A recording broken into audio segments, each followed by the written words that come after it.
Picture this. You're scrolling through your phone at 2 a.m. Anxiety creeping in as you compare your life to curated highlights on social media. Your mind races with worries about tomorrow's presentation, last week's conversation that went wrong, and the endless stream of notifications demanding your attention. Sound familiar? Now imagine if I told you that nearly 2,000 years ago, a Roman emperor sitting in his tent on the Germanic frontier wrote down thoughts that would speak directly to this exact moment in your life. That a Greek slave who became one of history's greatest teachers already understood the mental struggles you face in our hyper-connected world. That a wealthy Roman advisor had already mapped out solutions to the very problems that fill today's self-help bestseller lists. Welcome to the timeless wisdom of Stoicism, a philosophy so ahead of its time that it seems to have predicted every major trend in modern self-improvement.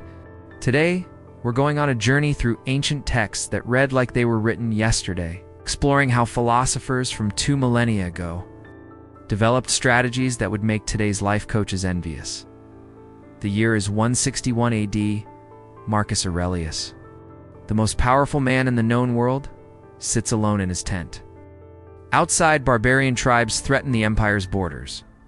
Inside, he writes what he never intended anyone else to read: personal reflections on how to live a meaningful life despite chaos, uncertainty, and the constant pressure of responsibility. These private thoughts, later published as meditations, would become one of history's most influential self-help books, though Marcus would probably laugh at that modern term. "You have power over your mind, not outside events," he wrote. "Realize this, and you will find strength." Does this sound familiar? It should. It's the foundation of every modern book on mental resilience. It's every mindfulness app, every cognitive behavioral therapy session. Marcus Aurelius didn't call it mindfulness. He called it prosouche, or attention to the present moment. But the practice remains identical. Learning to focus on what you can control while accepting what you cannot. Think about the last time you felt overwhelmed by circumstances beyond your control. Maybe it was a job rejection, a relationship ending, or simply the overwhelming pace of modern life. Marcus faced similar challenges on an imperial scale, plagues devastating his empire, betrayals by trusted allies, the weight of decisions that affected millions. Yet his approach was remarkably similar to what modern psychology now teaches.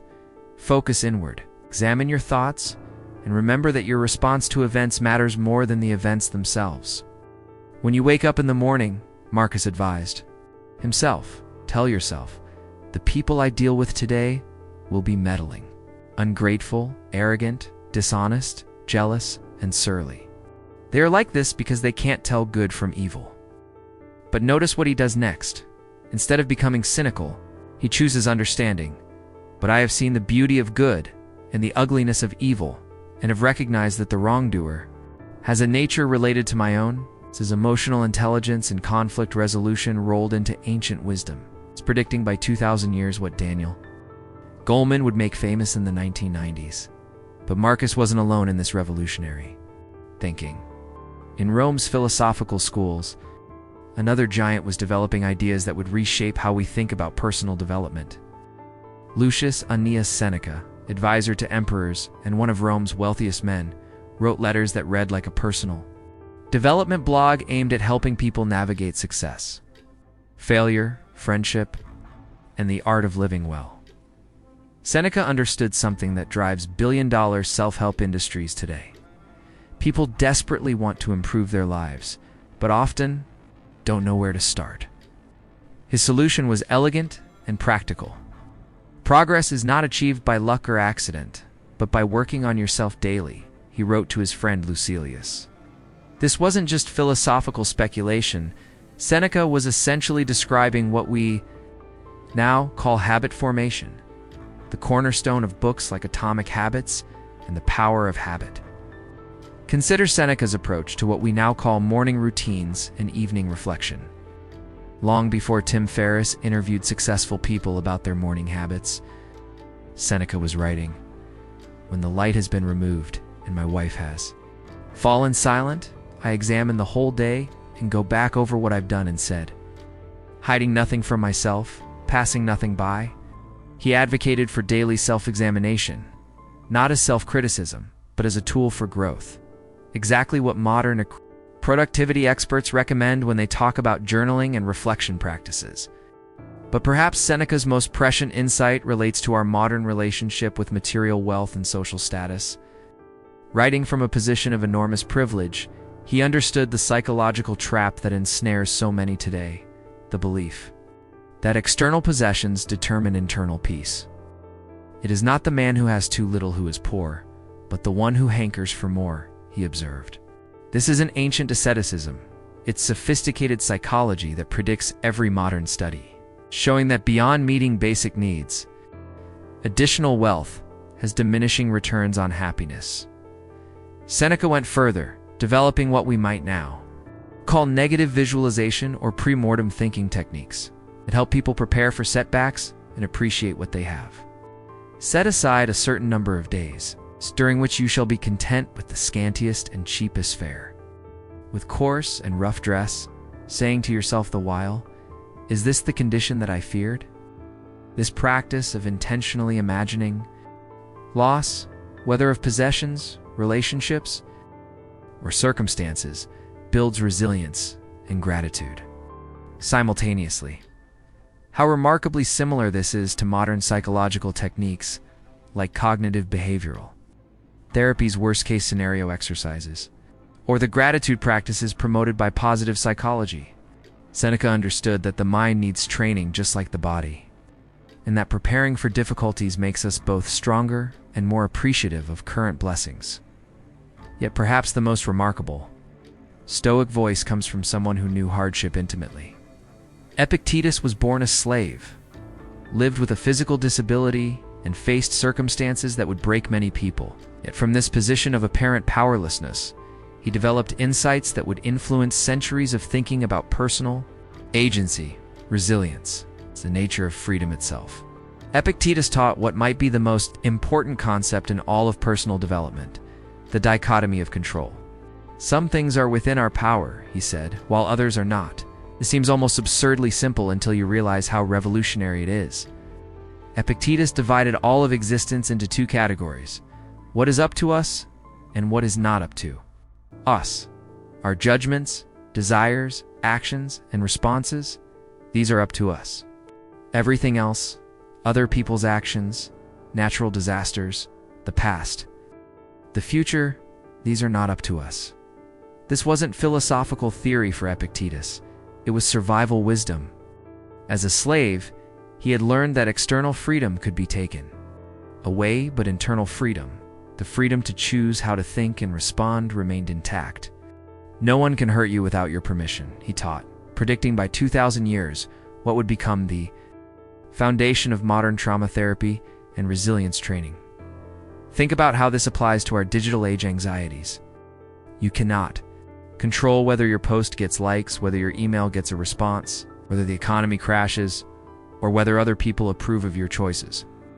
But you can control how much attention you pay to these external validation systems, how you interpret setbacks, and where you direct your mental energy. Epictetus would probably look at our social media-driven anxiety and smile knowingly. He understood that seeking happiness through external approval was a guaranteed path to misery. But Epictetus went deeper. He taught that most of our suffering comes not from events themselves, but from our judgments about events. It's not what happens to you, but how you react to it that matters, he said. This insight predates by nearly 2 millennia what we now know as the fundamental principle of cognitive behavioral therapy, that our thoughts about events, not the events themselves, determine our emotional experience. Consider a modern example. Losing a job? Stoic approach would be to separate the fact job loss from the judgment, catastrophe, failure, unfairness. The fact cannot be changed, but the judgment can be examined and, if necessary, modified. Is job loss inherently catastrophic? Or could it be an opportunity for growth, redirection, or discovery? This isn't positive thinking, it's clear thinking. It's the kind that allows for rational decision-making even under stress. This brings us to one of Stoicism's most practical contributions to modern self-help, the concept of preferred indifference. The Stoics understood that while health, wealth, and reputation are generally preferable to their opposites, they are not inherently good or bad. They are indifferent to our fundamental well-being. This insight liberates us from the exhausting chase for external goods that characterizes so much of modern life. Imagine applying this principle to career setbacks, relationship challenges, or social media metrics. These things may be preferred, but they are not essential to our happiness or moral worth. This perspective doesn't encourage apathy. The Stoics were among history's most accomplished individuals, but rather engagement without attachment, effort without anxiety about outcomes. The Stoics also understood something that modern productivity culture is just beginning to rediscover: the importance of accepting what the ancient philosophers called the discipline of desire. This isn't about suppressing all wants, but about aligning our desires with reality rather than fighting against it. When we desire what is already happening, when we want what we have, we experience a profound shift from scarcity to abundance. Marcus Aurelius expressed this beautifully: confine yourself to the present. Not because the future doesn't matter, but because the present is the only place where life actually occurs, where decisions can be made, where joy can be experienced. This is mindfulness without the modern packaging, meditation without the apps, presence without the lifestyle branding. But the Stoics weren't naive about human nature. They understood that these principles required daily practice, constant vigilance, and honest self-examination. They developed what we might now call a philosophy of practice, specific exercises and techniques for building mental strength and emotional regulation. Seneca recommended evening reviews of the day's events, not to criticize but to learn. Marcus Aurelius filled his journal with reminders about impermanence, gratitude, and duty. Epictetus taught his students to practice voluntary discomfort, sleeping on the floor occasionally, eating simple foods, walking in harsh weather. Not from masochism, but to build confidence that they could handle whatever life presented. These practices mirror almost exactly what modern self-help recommends: journaling for self-awareness, gratitude practices for psychological well-being, deliberate challenges for building resilience. The Stoics were essentially creating what we now call mental fitness routines, systematic approaches to strengthening psychological resources. Consider how this ancient wisdom applies to one of our most modern challenges: information overload and social media addiction. The Stoics understood that we become what we repeatedly focus on, that attention is our most precious resource, and that we must be extremely selective about what we allow into our minds. Epictetus taught his students to be like guards at the gates of a city, carefully examining every thought before allowing it entry. Don't be explained by your understanding, he warned, but rather explain everything by your understanding. In other words, filter external information through your own principles and values, rather than letting external voices shape your internal reality. This is remarkably similar to what digital wellness experts now recommend: curating your information. Diet, unfollowing accounts that create anxiety or envy, setting boundaries around news consumption. The Stoics understood that mental hygiene is just as important as physical hygiene, and requires similar daily attention. Perhaps most remarkably, the Stoics developed a sophisticated understanding of what we now call emotional regulation. They didn't advocate for suppressing emotions. That's a common misunderstanding of Stoicism, but rather for examining emotions with clarity and responding to them skillfully. When Marcus Aurelius felt frustrated with difficult people, reminded himself that they were acting according to their own understanding of good and evil. When Seneca felt grief at the loss of friends, he allowed himself to feel it, while also reflecting on the impermanent nature of all relationships. When Epictetus faced physical pain or social rejection, he practiced seeing these experiences as opportunities for growth rather than simple suffering. This emotional sophistication predicts by centuries what psychologists now understand about emotional intelligence: that the goal isn't to eliminate difficult emotions, but to develop a healthier relationship with them. The Stoics taught that emotions are temporary experiences that can be observed without being overwhelmed by them, that feelings can be felt without necessarily being acted upon. and that our responses to emotions matter more than the emotions themselves. Think about how this applies to modern stress and anxiety. The Stoic approach wouldn't be to deny these feelings or immediately try to fix them, but to first observe them clearly. What am I actually feeling? What thoughts are creating these emotions? What can I control in this situation? What cannot be controlled? This is essentially the foundation of modern mindfulness-based stress reduction. Developed by the Stoics 2,000 years before we had terms like anxiety disorders or stress management. The Stoics also understood something that drives much of contemporary self-help: the human need for meaning and purpose. But their approach was characteristically practical.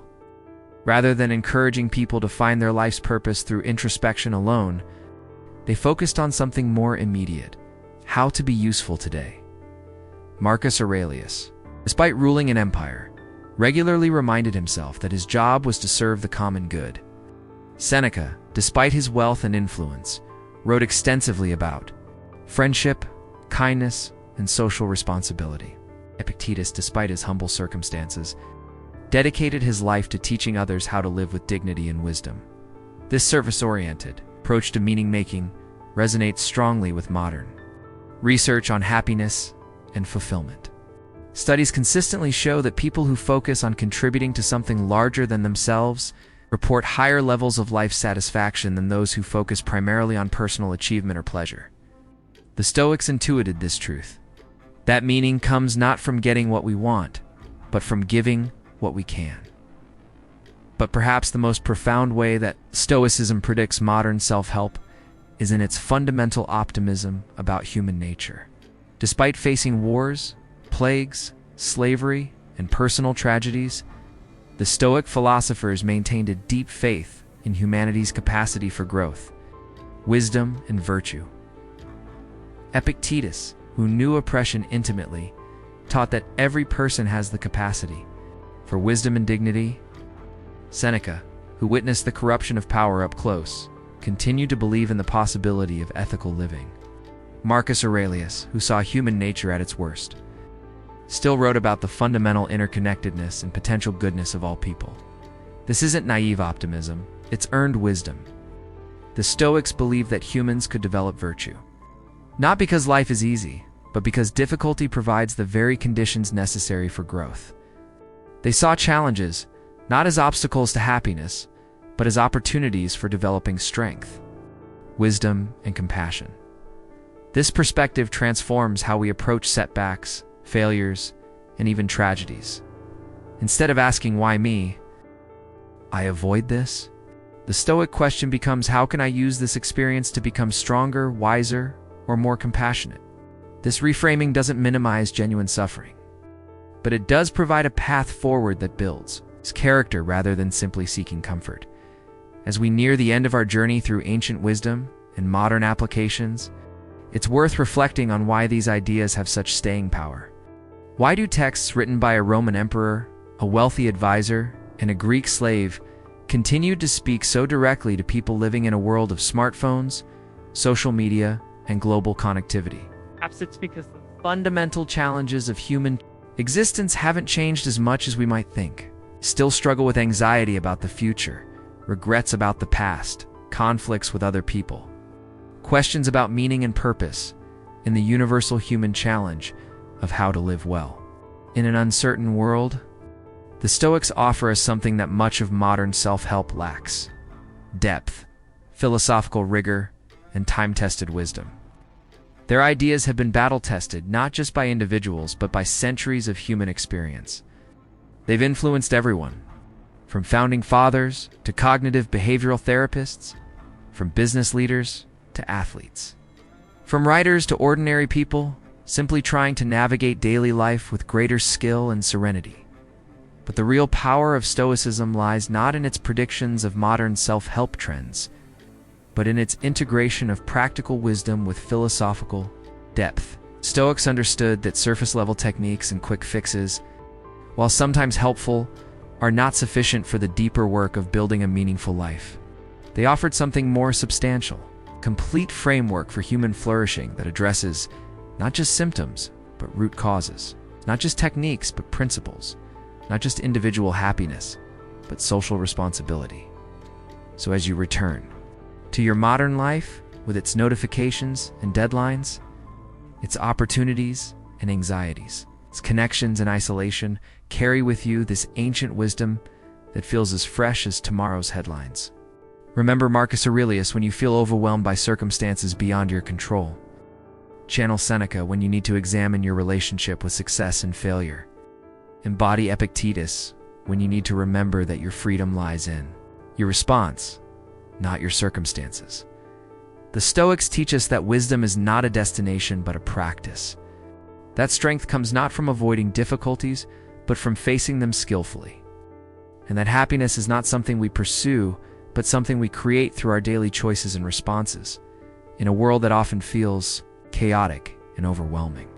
These ancient voices offer us something precious, the reminder that we are not victims of our circumstances, but architects of our responses. Not prisoners of external events, but guardians of internal peace. Not seekers of happiness, but creators of meaning. The wisdom of the ages lives on, not in dusty texts, but in daily practice. Not in philosophical debate, but in lived experience. Not in ancient history, but in this present moment where all life occurs, and all transformation becomes possible. Take these timeless insights and make them your own. Let ancient wisdom guide modern living. Allow philosophy to inform psychology. Permit the past to illuminate the present. In doing so, you join a tradition of seekers stretching back through the centuries. Ordinary people committed to the extraordinary work of living with wisdom, courage, compassion. The Stoics knew something we're still learning, that the best life is not the easiest life, but the most intentional one. Not the life that avoids all problems, but the life that meets problems with skill and grace. Not the life that achieves all desires, but the life that finds contentment in the journey itself. This is their gift to us across the centuries. The understanding that we already have everything we need to live well, that wisdom is available to anyone willing to seek it, and that the power to transform our experience lies not in changing the world, but in changing our relationship to it. The ancient texts have spoken. The predictions have been fulfilled. The question now is not whether these ideas work. 2,000 years of human experience have settled that question. The question is whether we will apply them, whether we will take this timeless wisdom and make it timely wisdom. Whether we will honor these ancient teachers by becoming modern students of the art of living well, the choice, as the Stoics would remind us, is entirely up to us. And in that choice lies both our freedom and our responsibility. Both our challenge and our opportunity. Both our burden and our gift. The conversation between ancient wisdom and modern life continues. And now it includes your voice, your choices, your daily practice of turning philosophical insight into lived reality.